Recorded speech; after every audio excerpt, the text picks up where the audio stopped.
My name is Diamond Cash. Currently, I work for the Department of Veterans Affairs. And then on the side, I do all my artwork, my paintings, my murals, my sip and paint classes. And I've been doing that ever since I've been little. Local artist Diamond Cash is a native of Hendersonville, North Carolina. She began exercising her artistic talents at a young age. From coloring kits to books to murals and art classes, she credits her family for inspiring her to pursue art and for supporting her in that endeavor. Diamond spent many years learning about art at the local Boys and Girls Clubs of Henderson County. After graduating from Hendersonville High School, she made a point to enroll in all types of art-focused courses such as graphic arts, fine arts, and even music, as she also played in an orchestra. This led to her decision to pursue higher education in the arts, earning a Bachelor of Arts in Studio Arts at the University of North Carolina at Greensboro. Diamond's love for art comes from more than just a desire to tell stories from her own heart. She also wants to help others learn to do the same. She has been fulfilling this by teaching art to adults with intellectual development disabilities for the past several years. She's also passionate about reaching the African American community in Western North Carolina to encourage their participation in the arts, and she is reconnecting with the African American community in her hometown to encourage that artistic growth. Diamond was chosen by a local arts foundation, STEEP, Storytelling, Education, and Arts Program, to design and create a mural welcoming visitors to Hendersonville. You are standing in front of the finished project called The City of Four Seasons, a flowing scene that highlights unique aspects of Hendersonville. We talked to Diamond to learn about her arts career and her inspiration for the mural and the challenging process to complete it.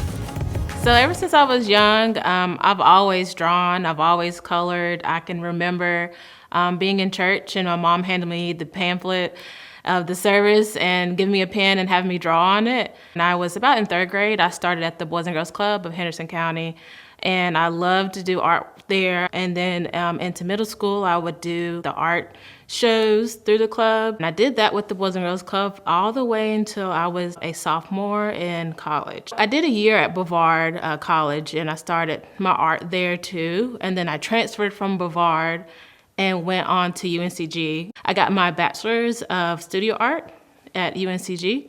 Diamond told us about how she developed the concept for the Hendersonville mural and the challenges in planning how to create and complete it. So I drew up a sketch, and I thought about just doing like elements from the county. So the bears, the trees, the apples, the courthouse, the things like that, the historic part of Hendersonville, and kind of make it a little bit playful. Because what I like to do is make bright colors. So I kind of went with that, drew out a sketch, a little bit of this and a little bit of that from the county that I wanted to add in and make it kind of playful. And when you look at it, it has a lot of movement.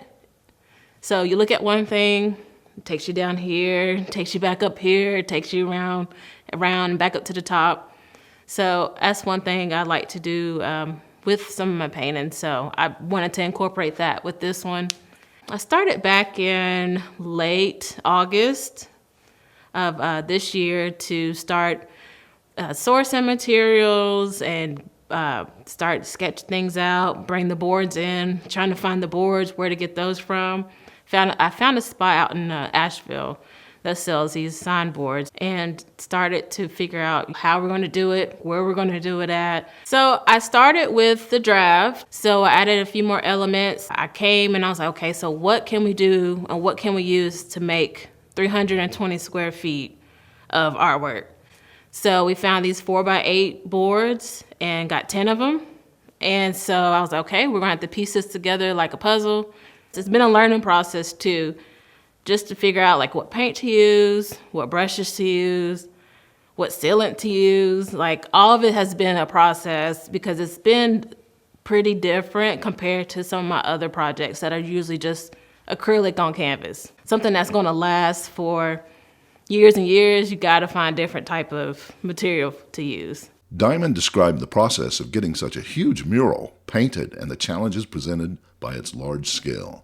Then she told us about the inspiration for each of the scenes she decided to include in the mural. I have the sketch in front of me, and then I kind of just use the grid method. A lot of artists know what the grid method is, and you just kind of sketch it out and then blow it up to proportion. First, I laid out the word Hendersonville so I can get everything around that word. And then I went from there and just kind of hand drew everything else in, just to proportion, just to make sure it was, not too small, not too big. And then after that, a lot of just phone in the hand and a pencil in the hand and just going back and forth with that. I started with that mountains in the background, of course, and added in the plane, the courthouse. The courthouse was very hard. That's one thing.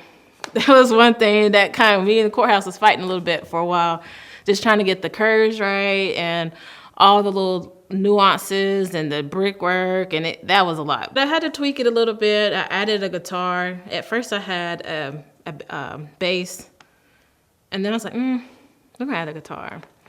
I had different bears doing different things, and eventually I just added another one sleeping.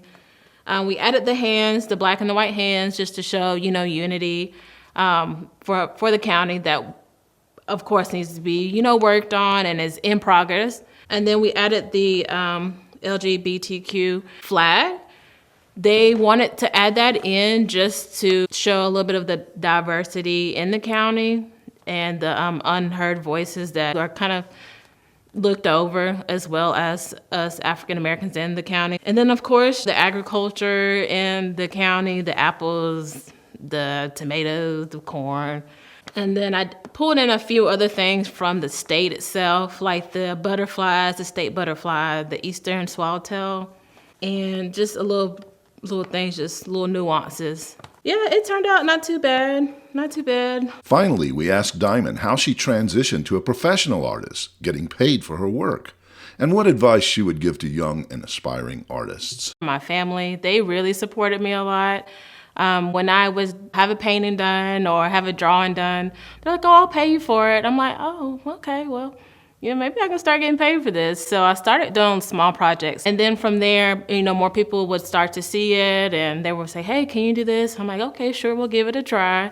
So it's really a lot of word of mouth that's been helping with getting these gigs, getting in front of the right people, which has helped with getting paid or in return. So it's been pretty good. I've done my past murals. I didn't go out and look for them. A lot of them were brought to me and was like, hey, you should apply for that. Or you should do this. And I'm, kind of like, I don't know. But, at the end of the day, I'm glad I did. I'm glad I went for it. And you really get to meet some pretty cool people while you're doing these. And it's really a fun process as well. So I would just say go for it. Even if you're like, I don't know if I'm going to be able to make it or complete it, just go for it and get your help, get your support system to help you out, because you'll definitely need it, and it's definitely worth it in the end. Thank you, Diamond, for your hard work on this beautiful mural, The City of Four Seasons. If you'd like to see more work by Diamond, visit artworksbydiamondcash.com. Thank you for venturing on the Hendo Mural Arts Walk.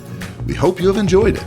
Thank you to the Steep Foundation for creating and spearheading the idea, and for supporting the arts in underserved and underprivileged communities in Western North Carolina. If you want to learn more about how you can support their efforts, please visit www.steep.net. That's STEAP.net. And we especially wish to thank the Henderson County Tourism Development Authority for their generous support and funding of this project. Please take time to visit their visitor center at 201 South Main Street in downtown Hendersonville, or visit their website at visithendersonvillenc.org. And make sure to check out the unique and interesting shops, galleries, and restaurants downtown and all over Henderson County.